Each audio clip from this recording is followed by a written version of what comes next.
Fuggisoo. Yeroo maddi safuu ganamuma gu'u hundee walii galtee duraan dursee du'u.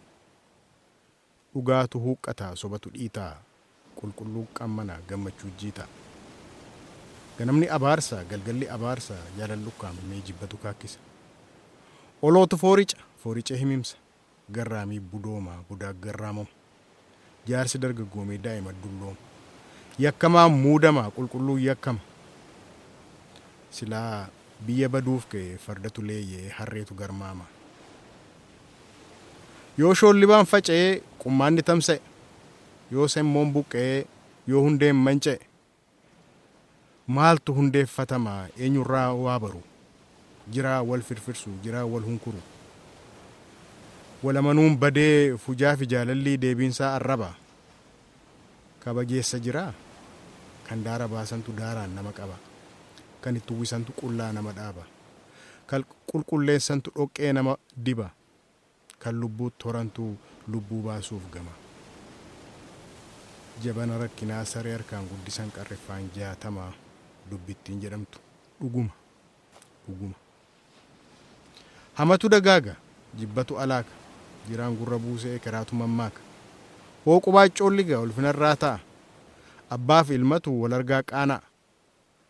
Fayyisuun ulfaatee ajjeesuus salphata ijaaruun rakkisee diiguutu yelbata. Ilmatu abbaadhaaf soba marxifata hangafaaf quxisuu waaqaaniin baannata. Haadhaaf ijoolleetu argaa wal baqata safuun raata'ee taa'ee amuummata. Dhugaan lawwaasa'ee dhaabataan tirata salphaatu ulfaatee ulfaataan salphata. Elaa fi elaameetu namarraa godaana. Guddaaf xinnaan qabu hundumaa caraana. Haadhoo garaa tokkootu dabarsee wal kenna. Afaantu dhangaggaa arrabni eebicha jaalalla akka harree mallattoon dhiiticha. Qimmiiddaan gammachuu qirqiran boo'icha eebbi ciimmaa leencaa abaarsi cirracha. Ho'aatu cabbaa jaalala xiraa dhugaatu ajaa. Firatu fira buusaa quba waliin qabu ujuu yoo waakkate du'ii waliin dhabu. Akka horii maraatee ofirra galagalee of nyaachuun dadhabu. Baatee amma goobanaatti guyyaa hunduu cagginoo torbaniin naanna'u jimaannis dafinoo sanbannis dafinoo. Obboroo dhalootaatu barii gurraachaa akka bifa cano.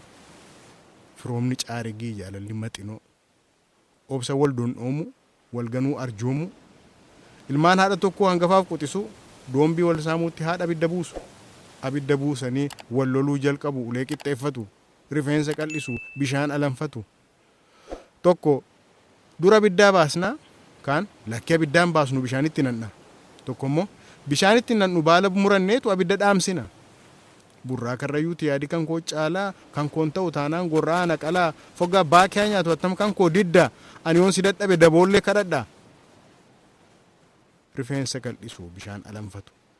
Haata abidda keessa gubachaa jiraachuu tasa irraanfatu.